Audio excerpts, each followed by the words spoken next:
essa história com críticas assim, a Bíblia é um mito, a Bíblia é uma história, uma alegoria.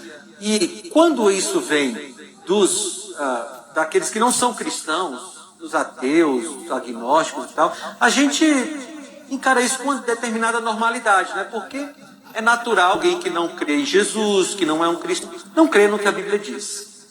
Mas hoje, que tem cristãos crendo que a Bíblia, que o relato do Gênesis não é literal. Vocês já ouviram falar de uma corrente chamada de evolucionismo teísta? O que seria o evolucionismo teísta? É um grupo de cristãos, eles se chamam de cristãos, que crê que Deus teria conduzido o processo evolutivo. Então o que tem em Gênesis para esse grupo seria apenas uma alegoria, uma história para a gente tirar lições de moral, mas não seria literal. Esse grupo dos evolucionistas teístas, eles dizem assim, não, a evolução é uma realidade, foram milhares e milhões de anos, e Deus foi conduzindo esse processo. Agora pensa como isso é complicado, porque o processo evolutivo é um processo extremamente violento, um processo em que os mais fortes têm direitos sobre os mais fracos. É o que diz a teoria da seleção natural do Darwin, né? E agora imagine Deus se utilizando desse processo violento para poder criar as coisas. É uma coisa que a gente não consegue concatenar com a Bíblia, né? Harmonizar com a Bíblia. Mas tem cristão por aí crendo nisso. Tem cristão que afirma veementemente que Gênesis, do capítulo 1 até o capítulo 11, é uma grande metáfora, né? Uma grande alegoria. Então, sim, existem cristãos que não creem na criação. Só que há um grande prejuízo quando a gente faz isso. Então, hoje a gente vai tentar responder a essa crença popular. A criação é um mito. Muito bem. A gente vai iniciar aqui discutindo um pouquinho sobre essa questão do evolucionismo e esse contexto que é colocado como ciência pura, né? É verdade que o evolucionismo é ciência e o criacionismo é religião? Já ouviu por aí na igreja alguém falando assim? Isso é muito comum na universidade, né? Não, evolucionismo é ciência, criacionismo é religião. E as pessoas falam isso na intenção de diminuir o poder do argumento, como se a religião estivesse abaixo do ponto de vista de argumento da ciência, né? Então, para a gente pensar nisso aqui, primeiro a gente tem que pensar o que é ciência. Ok? O que é ciência? Para dizer que evolucionismo é ciência e criacionismo é religião, o que é ciência? Bem, tem várias definições, né? Mas vamos para o significado da palavra. Ciência vem do latim scientia, cujo significado é conhecimento ou saber. Então, ciência é o método de você adquirir um saber, um conhecimento, né? E existem 3 grandes ramos, existem outros, né? Mas eu coloquei aqui 3 grandes ramos da ciência. As ciências exatas, essas eu passei longe delas, não sei como é que você era em matemática na escola, você de casa, mas eu passei pelas ciências exatas, né? As ciências exatas, as ciências naturais, né? Que estão envolvidas em biologia, anatomia, essas coisas todas, e as ciências sociais, história, filosofia, geografia, essas coisas todas, tá bom? Então, onde está localizada a evolução nessas 3 ciências? A ciência, o evolucionismo estaria localizado dentro das ciências naturais. Mas veja, cada um desses ramos da ciência tem um método científico para ele. O método científico das ciências sociais não é o mesmo método científico das ciências naturais. Como é que o pessoal da química faz os seus experimentos? Eles levam para dentro de um laboratório, vão lá e fazem os testes, né? Vamos testar, deu certo, vamos fazer de novo, deu certo, vamos fazer de novo, deu errado, e eles vão testando. O pessoal das ciências sociais consegue fazer isso? Dá para pegar um fato social e colocar no laboratório e repetir esse fato? Não dá. Então, o método de estudo das ciências sociais é diferente de um método de estudo das ciências naturais, diferente da matemática, ok? Muito bem, então, em geral, as ciências naturais se propõem a estudar sob a ótica do evolucionismo. E as ciências naturais usam o método empírico. O que é o método empírico? É o método do teste, ok? As ciências naturais testam. Né? O Moisés estudou lá enfermagem, então ele sabe muito bem que na enfermagem, muitas vezes você vai para o laboratório fazer testes e tal, vocês usam muito química, essas coisas aí. Então, as ciências naturais, elas vão testando. Como se comprova alguma coisa em ciência natural? Testando. Então vamos lá. Esse elemento químico, misturado com esse elemento químico, ele gera um terceiro elemento químico. Como é que a gente comprova isso? Vai para o laboratório e testa. Ok? Isso é importante. O método empírico se dá a partir de experimentos que comprovam ou refutam uma teoria. Bem, se o evolucionismo está dentro das ciências naturais, ele deveria ser provado através de testes. Então, para validar o evolucionismo, ele teria que ser comprovado através de testes. Ou seja, esse processo evolutivo de uma espécie virando outra espécie, porque isso que é a evolução. O que é a evolução, em poucas palavras? É uma espécie que evoluiu e virou outra espécie. Esse processo teria que ser provado de algum jeito, para que a evolução fosse uma verdade absoluta. Mas deixa eu dar um dado para vocês. O evolucionismo nunca foi comprovado cientificamente. Vou falar uma coisa para você de casa. Se um dia alguém chegar para você e disser assim, evolucionismo está comprovado pela ciência, você pode olhar para essa pessoa e dizer assim, nunca foi comprovado cientificamente a evolução. Por que eu digo isso? Porque, como eu descrevi para vocês, a evolução é uma espécie virando outra espécie. Sabe quantas vezes os cientistas observaram, nesses 200, 300 anos de ciência moderna que a gente tem, uma espécie virando outra? Quantas vezes? Nenhuma. O que se observou? Se observou pequenas adaptações dentro da mesma espécie. Então, um passarinho da mesma espécie, um tem um bico maior, outro tem um bico menor, um tem uma cor, outro tem outra cor. Pequenas variações dentro da mesma espécie. Mas nunca se observou uma espécie virando outra. Nunca. Então, o primeiro mito, a primeira crença popular que a gente precisa deixar de lado é que a evolução está comprovada pela ciência. Nunca foi. Pode falar, Moisés. Gostaria de fazer um acréscimo a respeito de empirismo e método científico, como o senhor falou, que eu sou enfermeiro, e nós consideramos Eva a primeira enfermeira, porque ela deu à luz a Caim e Abel e teve o parto e teve os cuidados, compreende? Pois é, eu fico imaginando, não tinha nenhum hospital ali, né? Ela foi a enfermeira, a médica, a parteira, foi tudo ali. Deve ter sido muito interessante, né? A gente vai, quando a gente chegar no céu, na nova terra, a gente vai poder perguntar tudo isso para Jesus e ele vai comprovar para a gente, né? Que legal. Mas então, o evolucionismo nunca foi comprovado, ok? Você de casa, ficou claro isso? Não tem provas do evolucionismo. Não tem provas. Muito bem. Dito isso, a gente pode chegar aqui, ó. Criacionismo e evolucionismo estão dentro das ciências naturais. Os dois, amigos, são modelos de explicação. Ó, criacionismo e evolucionismo são modelos de explicação das origens. O criacionismo foi provado cientificamente, sim ou não? Não. O evolucionismo foi comprovado cientificamente, sim ou não? Não. Então nós não podemos colocar um acima do outro. Por quê? Porque os dois são modelos de explicação e os dois ainda carecem de comprovação científica. Ok? Esse ponto aqui é importante você compreender, só para a gente derrubar esse mito popular de que evolucionismo é ciência e criacionismo é religião. Os dois estão equiparados do ponto de vista científico, porque os dois têm evidências, tem cientistas que estudam os dois, e os dois também estão equiparados do ponto de vista da fé. Você quer ver?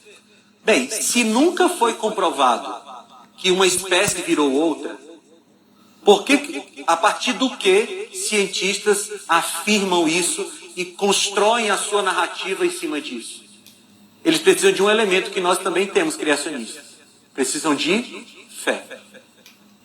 Precisam de fé. Fé para quê, pastor? Fé para crer que uma espécie virou outra, porque nunca foi observado. Fé para crer que os gases, como eles descrevem, né, os gases da atmosfera inicial viraram um ser vivo.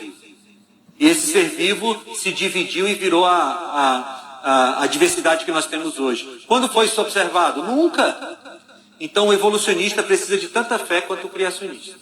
Tudo é questão de fé, no final das contas. Ok? Vamos dar uma pausa aqui, para a gente dar uma esparecida na cabeça. Aqui o Bíblia Fácil é um programa de estudo da Bíblia. Mas a gente usa a ciência como recurso para a gente entender melhor a Bíblia. Então, daqui a pouco nós vamos entrar nos textos bíblicos a partir sobre a criação. Mas eu ainda quero falar uma coisa. Esse escritor aqui, o Karl Popper, ele é um especialista em filosofia da ciência. E ele escreveu uma coisa interessante, 5 princípios da pesquisa científica. Ele falou que a ciência não produz verdade absoluta, a ciência não é dogmática, a ciência é interpretação, a ciência como interpretação requer a priori científicos, coisas que não têm provas. A ciência não é capaz de produzir provas absolutamente certas, mas apenas resultados tentativos. Por que eu trouxe essas premissas aqui do Popper? Porque é da natureza da ciência não produzir verdades absolutas. O cientista, o filósofo afirmou isso. Contudo, os evolucionistas se arrogam de tê-la encontrado. Olha que contradição entre os evolucionistas e a filosofia da ciência. Embora a ciência diga assim, nós não produzimos verdade absoluta, os cientistas dizem, não, é absolutamente verdade que foi evolução. É tanto que se você chegar para alguns deles e dizer assim, vamos considerar a criação? Não, sai daqui. Eu lembro de uma disciplina que eu fiz quando eu estudei história, lá nos idos de quando eu tinha 10 quilos a menos, né? E eu lembro de uma disciplina que era história antiga. E o professor já começou dizendo assim, olha, cristãos são todos uns cabeças ocas, e a gente não vai discutir aqui religião, a gente vai aqui a partir da visão evolutiva. E ele já descartou. Enquanto a ciência deveria, como princípio, considerar todas as possibilidades, inclusive a possibilidade da criação. Muito bem. Então aqui, todos os cristãos são, por definição, criacionistas. E agora a gente vai para o primeiro texto bíblico. Hebreus capítulo 11, versículo 3. Hebreus capítulo 11, versículo 3. Hebreus 11 é aquela galeria dos heróis da fé. Hebreus capítulo 11, no versículo 3. Olha o que Paulo, escrevendo aos Hebreus, ele fala sobre essa questão do criacionismo. Hebreus capítulo 11, versículo 3. Você encontrou aí, Hebreus? Você pode ler para a gente, por favor? Hebreus 11, 3. Pela fé, entendemos que foi o universo formado pela palavra de Deus, de maneira que o visível veio a existir das coisas que não aparecem. Muito bem, olha, Paulo, ele está aqui descrevendo a verdadeira fé. Hebreus capítulo 11 é a galeria dos heróis da fé, gente que teve a fé verdadeira. E quando ele está descrevendo essa fé verdadeira, ele diz assim, pela fé nós entendemos que o universo foi formado pela palavra de Deus. Esse texto bíblico, ele já derruba aquele argumento dos evolucionistas teístas. Lembra que eu falei para vocês? Que Deus teria conduzido a evolução, que não foi como Gênesis está falando. Bem, aqui Paulo está dizendo que pela fé, essa fé verdadeira cristã, nós entendemos que o universo foi formado pela palavra de Deus. Pela palavra, do jeito que está escrito lá. Deus disse, haja luz, houve luz. Que forme os animais, que surjam os animais, que surja a relva, fauna e flora. O cristianismo pressupõe isso. Amigos, por isso que eu afirmo que não dá para você ser cristão e evolucionista ao mesmo tempo. Porque são coisas contraditórias. O evolucionismo diz que o acaso conduziu tudo. O criacionismo diz que Deus criou tudo. Tá? Muito bem, vamos aqui, ó. Não existe cristianismo sem criacionismo. Isso é uma frase minha. E eu sustento isso a partir da Bíblia. Tá bom? Não existe cristianismo sem criacionismo. E agora eu quero ir com vocês para o relato da criação. Vai lá para Gênesis capítulo 1. Nós vamos ler o relato da criação aqui. Vamos ler um capítulo inteiro da Bíblia agora. Então você em casa, prepara aí, se ajeita no sofá, pega a tua Bíblia e vamos ler o relato da criação. Diretora, quanto tempo nós temos ainda nesse bloco? 7 minutos. Então vamos lá, a gente vai lendo. Se não der para ler tudo agora, a gente volta ao bloco lendo o restante do texto. Todos conseguiram abrir em Gênesis capítulo 1, tá bom? Vamos lá. Guilherme, você pode ler os 3 primeiros versículos, por favor? No princípio, criou Deus os céus e a terra. A terra, porém, estava sem forma e vazia.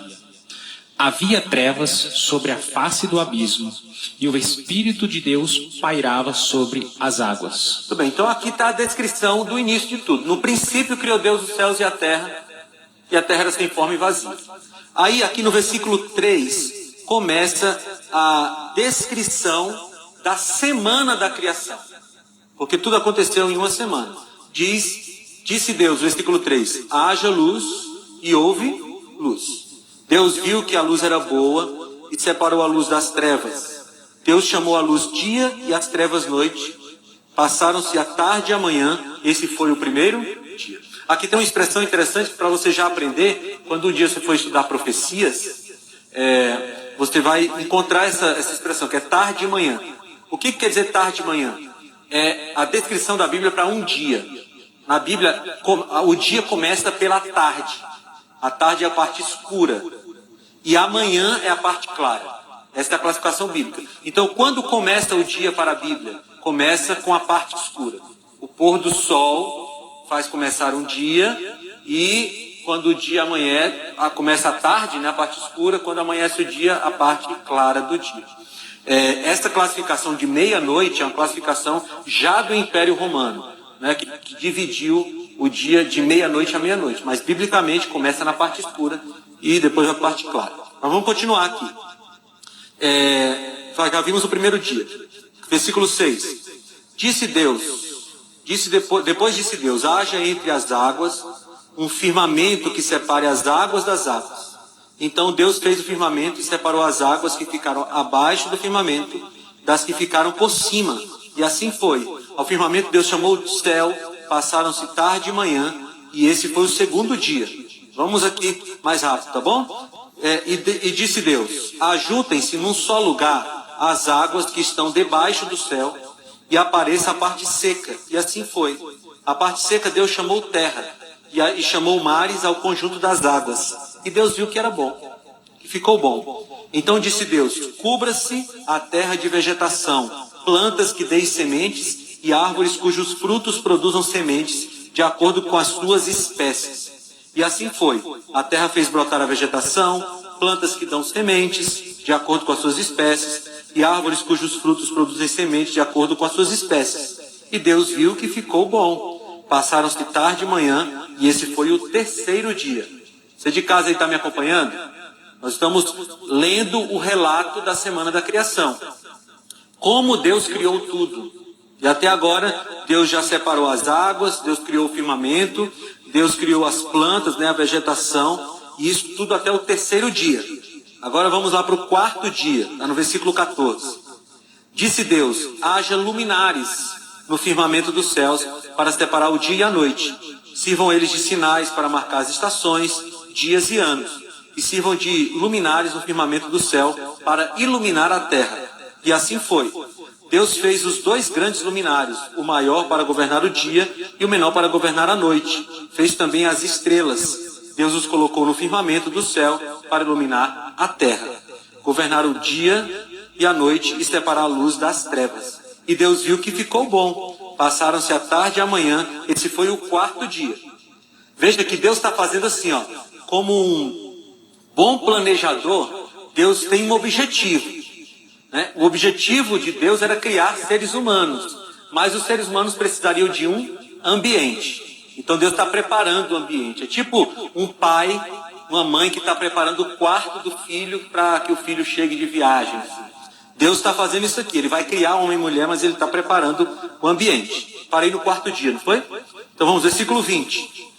Disse também Deus: encham-se as águas de seres vivos, e voem as aves sobre a terra, sobre o firmamento do céu. Assim Deus criou os grandes animais aquáticos e os demais seres vivos que povoam as águas, de acordo com as suas espécies, e todas as aves de acordo com as suas espécies. E Deus viu que ficou bom. Então Deus os abençoou, dizendo: sejam férteis e multipliquem-se, encham as águas dos mares e multipliquem-se as aves dos céus. Passaram-se a tarde e a manhã, esse foi o quinto dia. Aqui tem uma expressão que a gente precisa prestar atenção, que é a questão das espécies, né? Deus fez cada um segundo a sua espécie. E aqui tem um contraste com o evolucionismo. O evolucionismo diz que uma espécie deu origem a outra espécie, não é? Mas aqui a Bíblia está dizendo que Deus criou as espécies. Então Deus criou as espécies e aí aconteceram pequenas adaptações que a gente vê hoje, né, dentro das mesmas espécies, mas não uma espécie virando outra. Beleza? A gente parou no quinto dia, né? Então vamos lá. Versículo 24. E disse Deus: produz a terra seres vivos de acordo com as suas espécies, rebanhos domésticos, animais selvagens e os demais seres vivos da terra, cada um de acordo com a sua espécie. E assim foi. Deus fez os animais selvagens de acordo com as suas espécies e rebanhos domésticos de acordo com as suas espécies, e os demais seres vivos da terra de acordo com as suas espécies. E Deus viu que ficou bom. Aí vem agora a coroa da criação. Então disse Deus: façamos o homem à nossa imagem, conforme a nossa semelhança, domine ele sobre os peixes do mar, sobre as aves dos céus, sobre os grandes animais de toda a terra, e sobre todos os pequenos animais que se movem rente ao chão. Criou Deus o homem à sua imagem, a imagem de Deus o criou, homem e mulher os criou. Deus os abençoou e lhes disse: sejam férteis e multipliquem-se, encham e subjuguem a terra, dominem sobre os peixes do mar, sobre as aves dos céus e sobre todos os animais que se movem pela terra. Disse Deus: eis que dou a vocês todas as plantas que nascem em toda a terra e produzem sementes, e todas as árvores que dão frutos com sementes. Elas servirão de alimento para vocês. Eu dou todos os vegetais como o alimento a tudo que tem em si fôlego de vida, a todos os grandes animais da terra e todas as aves dos céus e todas as criaturas que se movem rente ao chão. E assim foi. Veja, a comida original de Deus para a gente era o quê? Os frutos, as sementes. Deus nos criou para que nós fôssemos vegetarianos. A comida original de Deus para nós era essa. Depois ele permite o alimento carne naquele contexto do dilúvio. Mas o alimento original era esse. Então, versículo 31. E Deus viu tudo que havia feito e tudo havia ficado muito bom. Passaram-se a tarde e a manhã, o sexto dia. Deus parou aí a criação? Não, tem mais um dia aqui, né? Assim foram concluídos os céus e a terra e tudo que neles há. No sétimo dia, Deus já havia concluído a obra que realizara, e neste dia descansou. Abençoou Deus o sétimo dia e o santificou, porque nele descansou de toda a obra que realizara na criação. E aqui acaba a semana da criação. Nós vamos para um rápido intervalo agora, tá bom? A gente lê um trecho grande da Bíblia, então você vai dar uma descansadinha, mas é rápido, a gente volta já já. Cássio, eu quero te oferecer aqui a revista A Procura da Verdade no Ar aqui, né? O Edmilson tem uma pergunta para fazer. Edmilson, por favor. Ele ia me fazer a pergunta nos bastidores, mas eu disse: não, faz no ar, porque eu acho que é interesse das pessoas também. Pastor, aqui no capítulo 1, versículo 27 de Gênesis, diz, né, que criou Deus, pois o homem, a sua imagem, a imagem de Deus o criou. Homem e mulher os criou. Só que a gente vai ver que a criação da mulher só está lá no capítulo 2, versículo 18. Deus percebe que não era bom que o homem vivesse só. E aqui já fala que criou o homem e a mulher. Sim. São dois relatos da criação, né? O relato do capítulo 1 é um relato geral, assim. Deus criou, ele vai dando aquela visão geral. Aí depois, Moisés volta revisando detalhes que são importantes. Então, é o mesmo dia. A mulher foi criada no sexto dia da criação, junto com o homem, Adão, mas um pouco depois. É como se a gente estivesse lendo aqui, para Moisés escrever, a gente está lendo: Moisés, mas como assim foi criado homem e mulher? Aí ele disse: eu vou te contar. Aí ele vai no capítulo 2 e diz: olha, foi assim. Adão foi criado, então ele começou a sentir falta de uma companheira que lhe fosse semelhante, e aí Deus diz, então vou fazer você cair no sono pesado, e ele cria Eva da costela de Adão. Foi tudo no mesmo dia, em momentos diferentes, mas o capítulo 2 ele é uma ampliação do capítulo 1. É como se Moisés estivesse dando detalhes daquilo que ele descreveu de maneira geral no capítulo 1, entende? Mas é tudo no mesmo dia. Bem, amigos, agora eu quero ir para uma parte que eu considero muito importante do nosso tema de hoje. Queria que você de casa prestasse muita atenção. Eu já falei de ciência no começo, falamos um pouco de ciência, mas agora eu queria falar para vocês 10 verdades bíblicas que seriam perdidas se Gênesis não for literal. Ok? E você vai entender por que eu afirmo que não dá para ser cristão se você não crê em Gênesis como sendo literal. Porque se Gênesis não for literal, o cristianismo todo é uma mentira. Você quer ver? Vamos lá. Primeira verdade que a gente perde, a própria verdade da criação. Em Gênesis capítulo 1, versículo 1 diz, no princípio criou Deus os céus e a terra. Por que isso aqui é importante de ser falado? Parece uma redundância, né? Mas por que é importante de ser falado? Para a gente lembrar que a Bíblia afirma que foi criado pela palavra de Deus. Você não pode dizer que crê na Bíblia completa se você não crê no princípio básico da criação. Tem uma autora que eu gosto muito, a Nancy Pearce, ela diz assim, o cristianismo não começa com aceite Jesus como seu salvador. O cristianismo começa com, no princípio criou Deus os céus e a terra. Porque aqui está a base do cristianismo. E essa verdade seria perdida se Gênesis não for literal. Segunda verdade bíblica, o sábado. Bem, como é que você vai defender um dia de descanso se não houve uma semana na qual aconteceu o primeiro sábado? Porque o sábado está lá em Gênesis capítulo 2, do 1 a 3, nós acabamos de ler, né? E a gente vai ter um programa só para estudar mais dedicadamente sobre o sábado aqui. Lá está escrito que Deus descansou, abençoou e santificou o dia de sábado. Essas três coisas, são 3 ações de Deus que são feitas só sobre o sábado. Bem, não existe como a gente defender a doutrina do sábado se não teve semana da criação. Ora, se Deus tivesse feito, como os evolucionistas teístas dizem, ao longo de milhões de anos, então, quando surgiu esse negócio do sábado? Tem. Então a verdade do sábado seria perdida também. Quer ver uma terceira? A família heterossexual e monogâmica. Onde está o fundamento do cristianismo para defender isso? Está em Gênesis capítulo 2, versículo 18. Você quer ler comigo? Gênesis capítulo 2, versículo 18. Diz assim, ó. Então o Senhor Deus declarou, não é bom que o homem esteja só. Farei para ele alguém que o auxilie e lhe corresponda.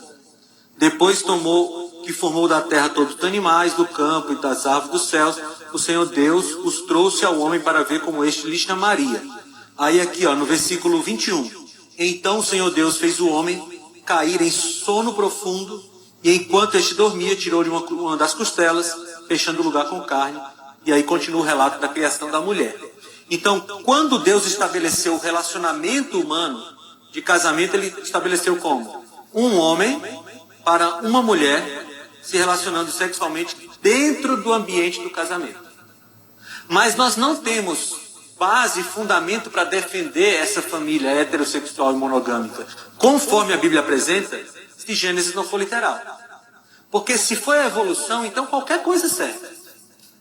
É por isso que pessoas que defendem famílias num modelo diferente daquilo que Deus apresenta, geralmente são evolucionistas. Porque não tem princípio por trás. Ok? Então a gente perderia isso aqui.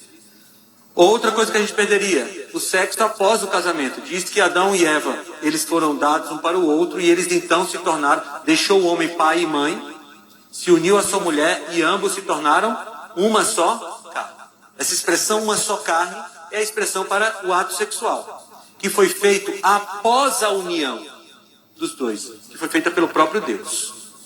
Ok? Então, nós não temos fundamento, não teríamos fundamento para defender essa doutrina se Gênesis não foi literal. Porque se não teve a primeira união feita por Deus, por que teria outras?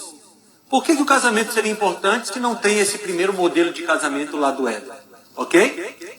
Vamos lá, quinto prejuízo. Vocês estão percebendo como os fundamentos do cristianismo estão no Gênesis?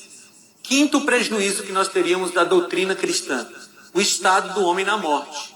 Abre aí Gênesis 2. Gênesis capítulo 2, versículos 7 e 8. Diz assim: então o Senhor Deus formou o homem do pó da terra e soprou em suas narinas o fôlego de vida. E o homem se tornou uma alma vivente. Diz essa expressão está na sua Bíblia aí, alma vivente? Na minha diz ser vivente aqui. Então veja, qual é a composição do homem? Pó da terra, mais fôlego de vida, isso é igual a alma vivente. Então, segundo Gênesis, o homem não tem uma alma, o homem é uma alma. E a Bíblia vai confirmar isso ao longo de toda a sua história. Quando alguém morre, o que acontece? O processo inverso. O fôlego, a respiração, se separa do pó e acabou. Não tem uma alma que sai de dentro da pessoa. É o que a Bíblia diz, a gente vai estudar isso com mais calma depois, tá bom? Mas olha, a gente perderia a doutrina do estado do homem na morte. Porque se não tem esse início, como Jesus descreveu, como a Bíblia descreve, então, por que hoje a gente defenderia qualquer tipo de doutrina a respeito da morte? Perderíamos isso também. Sexta, a doutrina da trindade e do monoteísmo. Gênesis 1:1 diz: no princípio criou Deus os céus e a terra. A palavra Deus é Elohim, que é um plural, indicando que Deus é mais de um. E depois ali em 1:26 ele diz: façamos o homem à nossa imagem. Nesse momento Deus não estava conversando com a terra. Deus não estava conversando com os anjos. Deus estava conversando na trindade. Façamos o homem à nossa imagem. Então a gente perderia o fundamento do monoteísmo e da trindade se Gênesis não for literal. Sétimo, a entrada do pecado. Em Gênesis capítulo 3, 6 e 7 conta a história de como Eva comeu do fruto proibido. Amigos, agora percebam a grande gravidade de não sermos criacionistas. Porque se não teve o pecado original, como Gênesis descreve, então nós não precisamos de plano da redenção. E se a gente não precisa de plano da redenção, nós não precisamos da morte do Cordeiro. Você percebe que Satanás está tentando atingir Jesus? Porque se Gênesis não é literal, não tem pecado original. Não tem pecado original, não precisa de plano de redenção. Se não tem plano de redenção, Jesus morreu em vão. Esse é o objetivo de Satanás.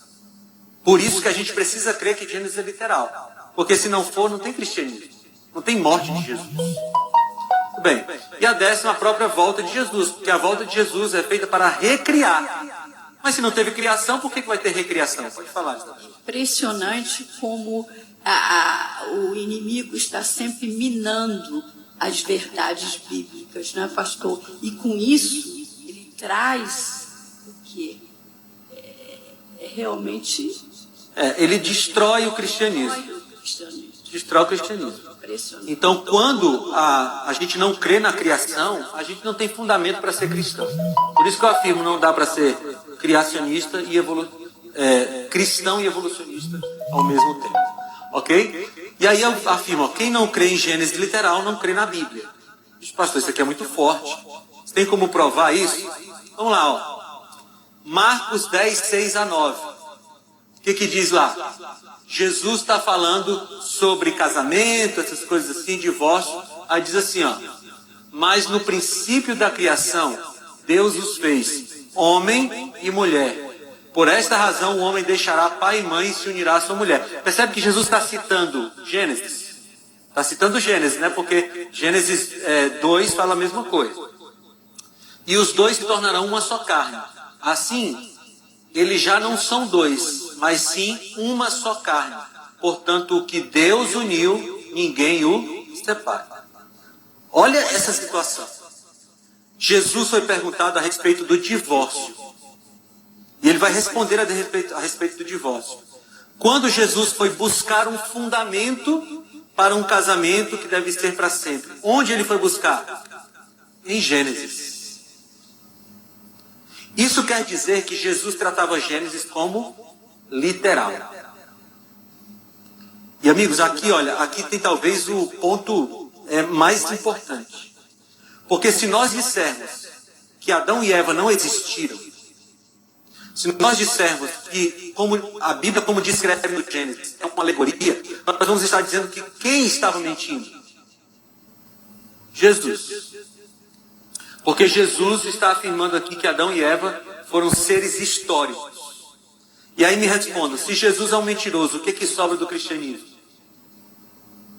Nada. Nada. Então, Jesus tratava Gênesis como sendo literal. Mas não só ele. Jesus confirmou o dilúvio também, Mateus 24, 37 e 39. Quando ele está falando da volta, do retorno dele, da segunda vinda, ele diz assim: como foi nos dias de Noé, assim também será na vinda do Filho do Homem. Pois nos dias anteriores ao dilúvio, o povo vivia comendo e bebendo, casando-se e dando-se em casamento, até o dia em que Noé entrou na arca, e eles nada perceberam, até que veio o dilúvio e os levou a todos. Assim acontecerá na vinda do Filho do Homem. Você percebe Jesus tratando o dilúvio como um fato, um evento histórico. Aí você não consegue entender como é que um cristão diz assim, não, a história do dilúvio é só uma alegoria. Porque Jesus está dizendo aqui que pessoas entraram na arca e foram salvas, pessoas ficaram fora da arca e foram perdidas. E isso de alguma forma se repetirá no final dos tempos. Alguns serão salvos, outros perdidos. Agora me diga uma coisa, se Gênesis não é literal, se o dilúvio não for literal, por que a volta de Jesus seria literal? Bem, se Jesus estivesse usando uma metáfora, uma alegoria lá, por que a volta de Jesus não seria uma alegoria também? Percebe o prejuízo? Então, Jesus tratou o dilúvio como sendo literal. Ora, se Jesus tratou e nós somos cristãos, nós acreditamos também. Ok? Agora Paulo. Como é que Paulo tratava o Gênesis? 1 Timóteo 2, 13 e 14 diz assim, ó: porque primeiro foi formado Adão e depois Eva. E Adão não foi enganado, mas sim a mulher, que tendo sido enganada, tornou-se transgressora. Quando Paulo está falando sobre casamento, sobre pecado, ele trata Adão e Eva como seres históricos. Então olha lá. Se Gênesis não é literal, Jesus é um mentiroso, e agora Paulo é um mentiroso. Amigos, isso é simplesmente implodir o cristianismo. Não tem cristianismo sem Jesus e sem Paulo. Muito bem, mas tem mais. João confirmou a literalidade de Gênesis. Em Apocalipse 22, 2 ele diz assim: no meio da rua principal da cidade, de cada lado do rio estava a árvore da vida, que dá 12 colheitas, dando fruto todos os meses. As folhas da árvore servem para a cura das nações. Aqui é uma visão de João sobre a nova terra, sobre a cidade santa, a Nova Jerusalém, que vai acontecer quando Jesus voltar. Os salvos vão para a Nova Jerusalém. Bem, ele está dizendo que nessa Nova Jerusalém do futuro tem uma árvore da vida. Onde é que a gente encontra a árvore da vida primeiro? Lá no Éden. Aí eu pergunto de novo, se a árvore da vida do Éden não é literal, por que a gente vai acreditar que a árvore da vida da Nova Jerusalém é literal? Se uma é alegoria, a outra tem que ser alegoria também. Se uma não é real, a outra também não vai ser real. Então, amigos, o prejuízo é gigantesco.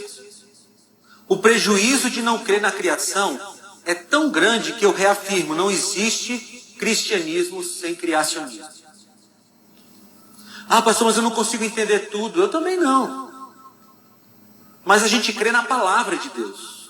Foi isso que a gente combinou no outro programa? A gente crê na palavra de Deus. A gente viu que a Bíblia é confiável. E se a Bíblia é confiável, a Bíblia falou, a gente crê. Jesus falou, a gente crê. Fora isso, queridos, tem cientistas estudando isso. Não sei se você já ouviu falar da Sociedade Criacionista Brasileira. São cientistas que estudam as evidências da criação. E tem muitas evidências. E tem mais uma coisa, Deus é sobrenaturalmente poderoso. Quando a gente diz assim, Deus, sei, é muito fantástico para Deus criar tudo a partir da sua palavra. Amigos, Deus não precisava de 6 dias para criar o mundo. Ele poderia criar tudo em 6 milésimos de segundo. Ele é o Deus que criou a vida. Ele é o Deus que ressuscita mortos. Ele é o Deus que faz as coisas surgirem do nada. A palavra, lá em Gênesis 1:1, no princípio criou o Deus dos céus e a terra. A palavra hebraica é bará. E bará é o verbo criar a partir do nada.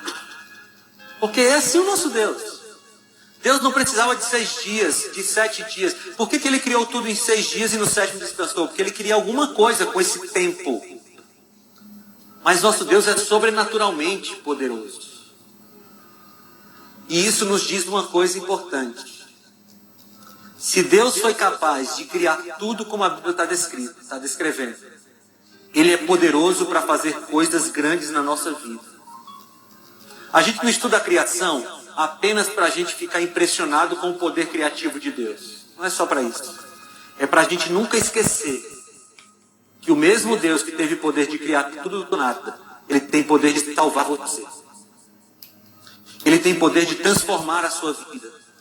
Ele tem poder de fazer milagres na sua vida, de fazer coisas inimagináveis. Porque Ele tem o mesmo poder. Ele não mudou. Ele ainda é o mesmo.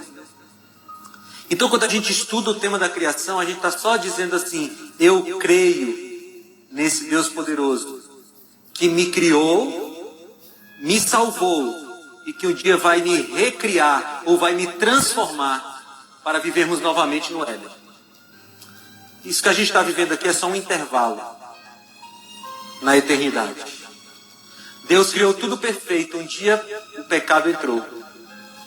Nós estamos vivendo aí alguns milhares de anos de história de pecado, mas em breve Jesus vai acabar com tudo isso. E Ele vai recriar a sua terra perfeita. Eu queria que você guardasse isso no seu coração.